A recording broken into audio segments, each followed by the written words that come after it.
Alright, hey everyone, we're going to have a quick video here. I'm going to show you what to do if you've got a Prado or a Hilux with a 1KD FTV.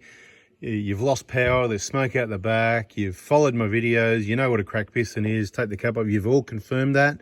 Now what do? Well, you should have your top level towing cover, and rules and that have changed on that recently, so just be aware of that. Assuming you can still get the engine started, so let's just go with the can we get the engine started thing here. Can we get the engine started? Yep, we've got a rough one, but bit of a rough one, but it started. Let's just get around and have a look. Yep, she's rough.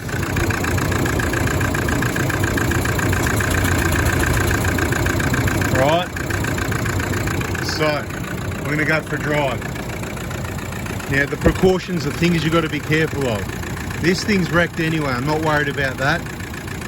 Best fix is a brand new long motor, so this old one doesn't matter, even though it may be able to be rebuilt if you could ever find someone to spend the time to do it properly and not make any mistakes in doing so.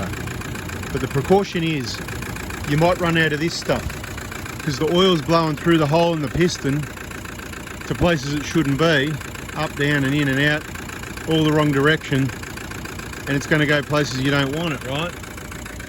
And that includes chuffing out the tailpipe, right? And that's just a little chuff at idle. Let's see what happens when we get in the vehicle and go for a drive. It would be better if I shut the bonnet, wouldn't it? Okay, so here we are, bonnet's shut, we can see where we're going. You can see this is the car, 447,000. Chuck it in drive. You're going to need to get moving slowly because you're on 3 cylinders. This is pretty level ground. If you're on level ground, that's a bonus, right? We're just going to get out. We're going to drive the vehicle, right? We're on the out on the road, right?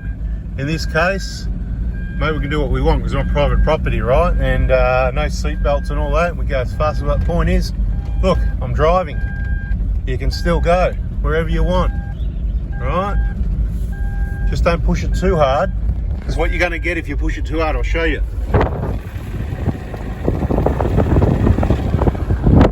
Alright, that's oil. It's going at your tailpipe.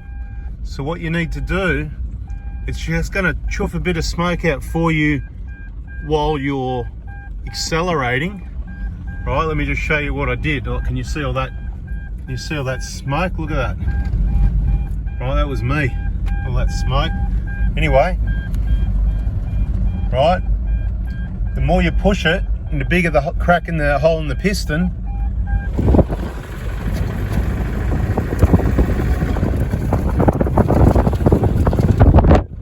you get the picture? So you can't push it, or you're actually going to run out of oil before you get, and then you will be stopped because the engine will be completely seized. We want to try and avoid that. I've done it before. You can do about 60, 70 k's an hour on flat ground, and if you're taking it easy, minimal smoke. If you've got to go a couple hundred k's, stop in at the next roadhouse and grab 5 litres of oil just in case. You might want to just stop, get out and switch it off every 20 minutes. Check the oil level, see what you've got left. If you're all good, I'm facing uphill now. Right? The smoke's coming out as I accelerate away. Believe me, it's pumping out, right? It's not the ideal situation. I don't recommend it, but if you're stuck, if you're traveling at the wrong time of the day, like, you know, you were traveling at night when you're on holidays, and you should have just planned the trip better so that you don't have to do these things. And you don't want to be on the side of the road in the middle of nowhere. Maybe you're in a dangerous place. I want to give you a bit of peace of mind. Nothing stops these vehicles. Well, there is things that stop them, and that's all in the videos too, but there's not much. E.g., if your fuel gauge isn't working on a Hilux and it says you got half a tank or a quarter of a tank, and the gauge is wrong, because there's a common problem on the Hiluxes where the gauge is wrong, yeah, you're going to run out of fuel. It's going to stop you, right?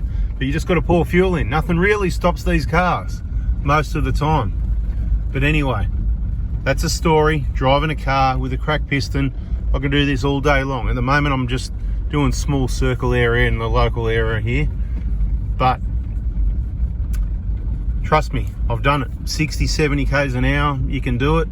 Just take it easy on the acceleration, because quite simply, as you should be able to understand, the harder you accelerate, the more oil you're going to pump out through the hole in the piston.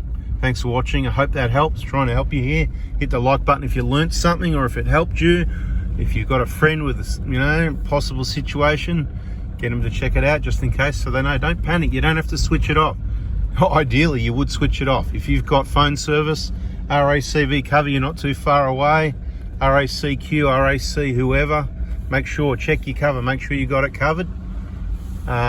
Switch it off. Get it on a tow truck. If you want to do it right, you can get in contact with me, and you can do exactly what this car's doing right now, and it's driving into the Prado Hilux engine replacement hospital. Here we are, bada bing, bada boom. Time to change your engine. Thanks for watching. See ya. What a smoke bomb. Look. And you're going to need to wash out the catalytic converter either way, because it's going to be caked in oil, and when you start up, it's going to be all blocked up, burning oil, blowing all this smoke, which is not good. You don't want to be doing that. It's got to be clean, all part of the job. Thanks for watching. See ya.